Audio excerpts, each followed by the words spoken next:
વિજયાદશમી એટલે અસુર શક્તિ ઉપર વિજયનો દિવસ। આ જ દિવસે કાયદો વ્યવસ્થા અને સુરક્ષાનું પ્રતીક મનાતો હોવાથી દર વર્ષે પોલીસ વિભાગ દ્વારા શસ્ત્ર પૂજન વિધિનું આયોજન કરવામાં આવે છે। આ પરંપરા અનુસાર ભરૂચ જિલ્લા પોલીસ દ્વારા હેડક્વાર્ટર્સ ખાતે શસ્ત્રો, અશ્વદળ, પોલીસ શ્વાન અને વાહનોનું પૂજન વિધિપૂર્વક કરવામાં આવ્યું હતું।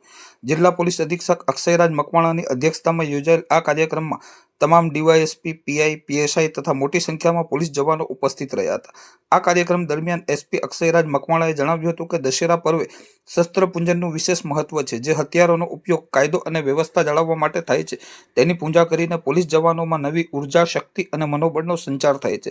સાથે જ તેમણે જિલ્લામાં શાંતિ, સુરક્ષા અને કાયદો વ્યવસ્થા અખંડિત રહે તેવી શુભકામનાઓ પાઠવી હતી। નવરાત્રી પૂર્ણ થયા બાદ દશેરા પર્વે ક્ષત્રિય સમાજમાં શસ્ત્ર પૂજન કરવાની પરંપરા રહી છે।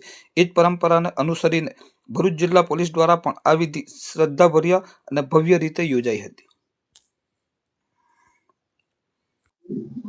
આજરોજ ભરૂચ જિલ્લાની અંદર વિજયાદશમીના તહેવાર નિમિત્તે આજે શસ્ત્ર પૂજાનું એક આયોજન કરવામાં આવેલું હતું કે જેમાં તમામ જિલ્લાના ડીવાયએસપી શ્રીઓ, એએસપી શ્રી તથા સાથે સાથે તમામ પીએસશ્રીઓ અને પીએસએસશ્રીઓ કે જે નજદીકમાં છે તેઓની ઉપસ્થિતિમાં શસ્ત્રની પૂજા કરવામાં આવી છે।